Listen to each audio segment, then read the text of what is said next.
Good morning, guys. It's November 29th or 30th or something like that. I don't even know. I'm so far behind that I'm nearly caught up these days. I thought that I should probably do a bit of a combine update with you guys. Better late than never, I feel. So this is the 2015 combine. I bought it used last year actually for the North Farm. I did not use it up on the North Farm. Good question, no. And you guys obviously know that because I took the Ideal up there. Why would I take an Ideal combine up there when I bought this combine for the North Farm? That doesn't even make any sense, Mike. It's because these are tools, okay? We love them, all right? We love what we do, but at the end of the day, they're still a tool. You know, this could be a hammer, a tractor, or the grain cart is a chisel, and maybe the Ideal combine, maybe that's a crescent wrench, whatever it might be. They're tools, okay? So John Deere single rotor combines are not known to be awesome in small grains. They're not known to be awesome in canola especially. That's really what I'm focusing on is canola, okay? They're okay. They're reliable. They typically go up and down the field, but you know, their sample and losses, they're mediocre out. I'd say they're kind of middle of the road, and everybody kind of knows that. Yes, you get some diehard guys, oh no, my losses are better, but at the end of the day, in my experience down here, they're so-so. Obviously, if you don't grow a lot of canola, then whatever, and cereals are pretty dang good, and pulses are pretty dang good. It's just mostly canola that we focused on. So anyway, as you know, I grew canola up north. So I took the Ideal up north because the Ideal sample is pretty good, pretty awesome actually, and the losses are pretty dang good as well. So that was a tool that was available to me, and I did use it. I'm like, that doesn't make any. Why would you buy this then for up north when you know that you're going to grow a lot of canola up north? Why would you buy this? It's a really good question. Price point was perfecto. All right, price point perfect. Reliability, 2 enthusiastic thumbs up. And that's the reason why. Are you saying that the ideal reliability is questionable?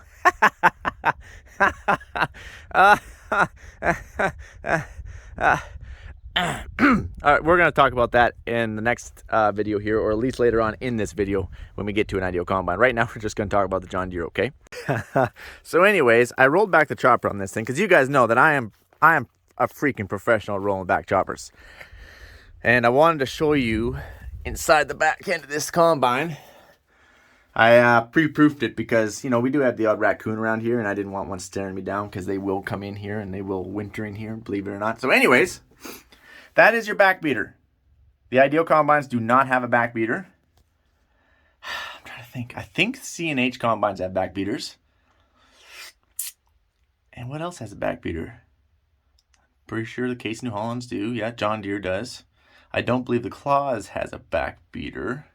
Anyways, I'm sure you guys will correct me on that, but that's off the top of my head. So what is a back beater used for? That's a really good question. So all your straw that you've thrashed is coming out over here because your rotor's in there, right? And it's spitting it out. The back beater just gives it a little extra, get the crap out of my combine. That's basically what the back beater is for. Kicks it out, gets it down into the chopper, and helps it get out of your combine quicker and more efficiently, in my opinion. Now, that's not saying that the back beaters can't be a little bit of a pain in the butt. It's one more moving part. You gotta have an extra belt on it, so on and so forth, right? But anyway, we'll leave that where it is. Let's turn over here to the chopper. These are your stationary knives. You guys all know about that. Stationary knives, you can go in and out with them with a lever if you so choose to. Down here, we don't use that. Up north, you would probably to try to chop up the straw into finer matter. Now, some people call these chopper blades, some call them hammers, whatever it might be. See these wings? This helps create a vacuum flow. It helps create air movement, okay? Helping that straw with the back beater already kicked down this way to help suck it out, okay? All right, we really wanted to try these types of blades on our Ideals to see if it would make a difference. Unfortunately, we never got that far to do that. But on the Deeres, they do have those. And on our Ideals, just imagine that the wings aren't there and it's just the single blades. Obviously, you're not going to move any air with it just a single blade, are you? No, you're not. Of course you're not. Okay, let's come out over here. All right, so now we're out here. So this just kind of folds up out of your way. On our Ideal combines, which we're not going to talk about a lot, but I just got to use them for some comparison references, okay? We would plug it trying to get it to the chopper, and we would also plug it trying to get it out of the chopper through this gap.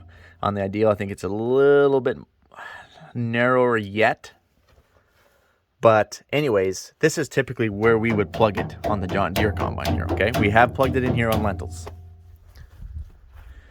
So now that you guys are professionals at that, know how all that flows, let's talk about it. So, as you know, we plugged the Ideal combines like it wasn't every day. It was multiple times per day, per unit. I got videos of it. You guys seen it. And on no crop, zero crop, we've plugged it in lentils. We've plugged them in canola. We've plugged them in barley. I plugged it in barley up north, as you guys know. Plugged it in chickpeas. I think the only crop we didn't plug it in was wheat. That was it. The only crop we never plugged in was wheat. I don't believe we plugged in wheat, but we plugged in every other crop other than that.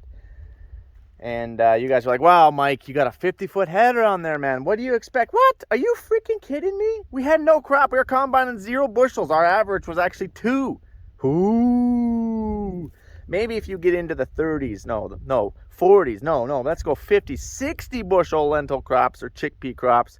Now you have a bunch of actual green material coming in which you might actually plug on. 2, 0, 100 times 0 is still 0. Last time I math checked, of course, I was never a math expert, but I could still be wrong there, but you guys get the idea, all right? There's no material going through. We're still plugging. Well, Mike, is because there was no material going through that you were plugging. We never plugged with the Deeres. 0. We have. They are capable. Don't get me wrong. You can plug them. 0 this year. So there is that. So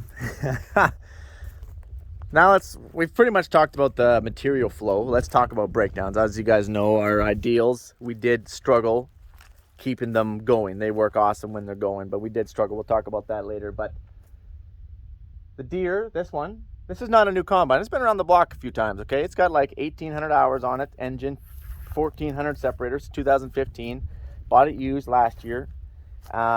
It's not a new combine, okay? And you got to remember, when you're combining crops that are 0, that's actually really hard on equipment, because it's like running a grain auger wide open. It's like clunk, clunk, clunk, clunk, clunk, clunk, clunk, clunk, clunk. It's really hard on equipment. But you know, we have to do what we got to do. We have to cut it.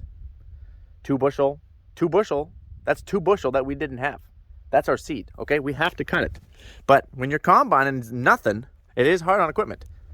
And it's also hard on cleaning and so on and so forth. But anyway, our grain pan, which I'm not going to just tear into this because, well, I might actually be able to open this up one sec here. Maybe not with one hand. Okay, that didn't do me any good. Anyways, you got your cleaner pan in there. It's steel, right? Well, it actually broke and fell down on our cleaning fan, which is actually in here. I don't know if you can make that out right there. And we were down, I wasn't here, but they were down for about 3/4 of a day, I do believe. Something like that. But that was the major breakdown and only breakdown of this combine. Ouch. Actually, that's not true. It wasn't the only breakdown. There was one more. Go up top here. Whoa, whoa. In the grain tank. If I can get up here, it'll fall down. Whoever owned this combine before me obviously did something bad. And they did a bunch of reinforcing here. That actually holds up this bubble up auger, because when you close the hopper topper, it folds it down. So we had a little bit of problems with that. But that wasn't really the combine's fault, and it wasn't ours. It was whoever had it obviously had a bit of a boo-boo. Maybe they tried to close it with grain in it or something. That as it may, it was still a bit of a breakdown to us, so I have to include it. Oh. And then that was it. Two breakdowns for the 2021 harvest season. It's actually pretty good. Now, don't get me wrong. John Deere breaks down. Case breaks down. New Holland breaks down. Fendt breaks down. Claus breaks down.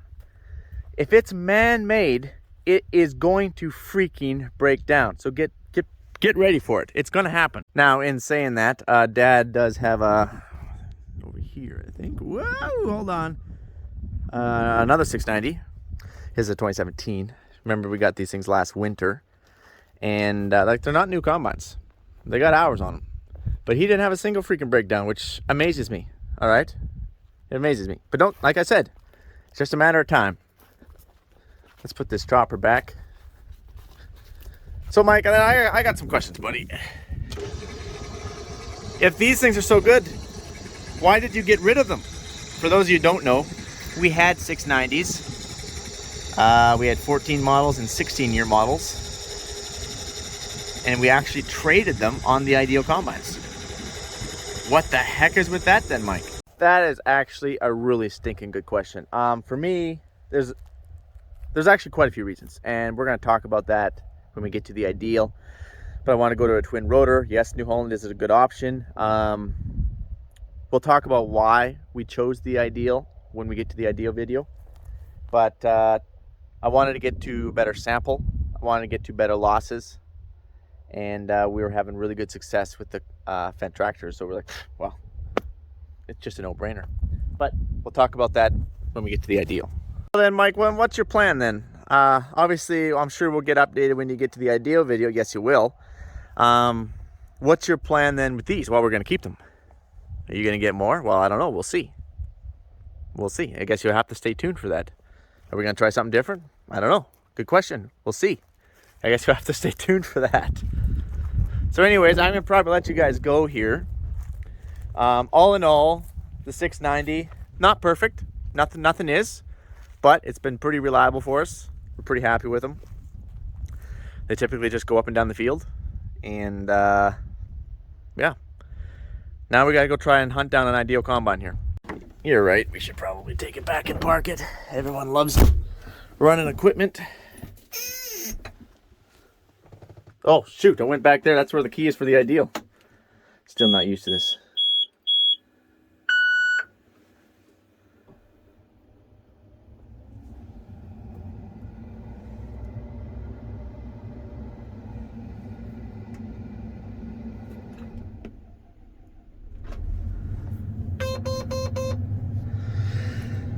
I hope this thing doesn't want.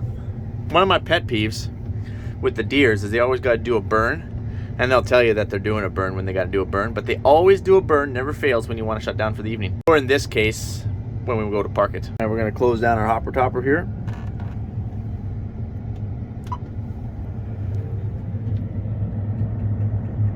Now, the oil's pretty stiff sometimes, and going up can be a problem. It took me probably 4 times to get it up. There we go. I just realized that probably sounded a little bit questionable. Like just about everything Mike says. All right. Anyway, also, side note, I got the drill back.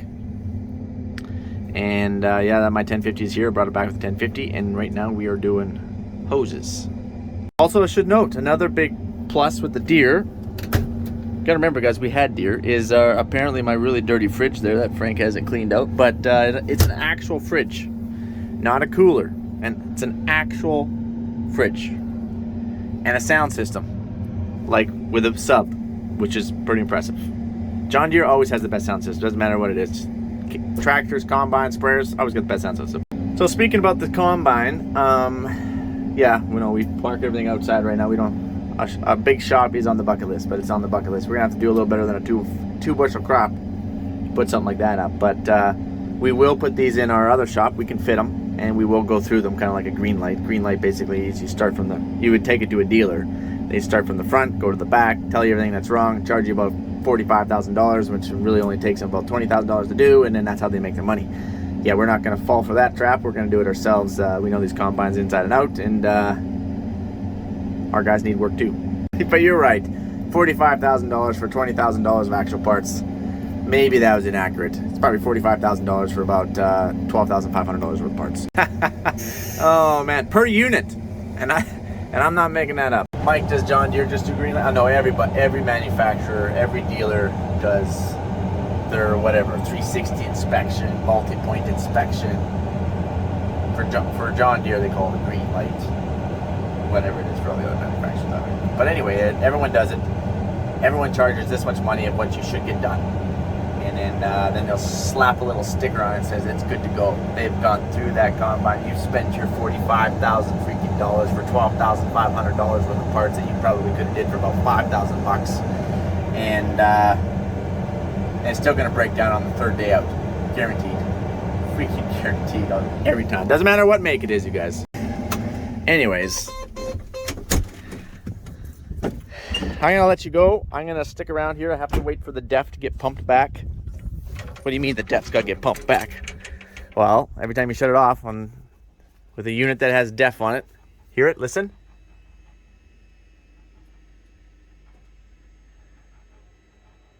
Hear that? Sounds like the combine has indigestion. Once it stops, I'll kill the power so I know that my batteries won't drain, and we're off to the races. Yeah, if I have to stand here, you guys do too. Yep.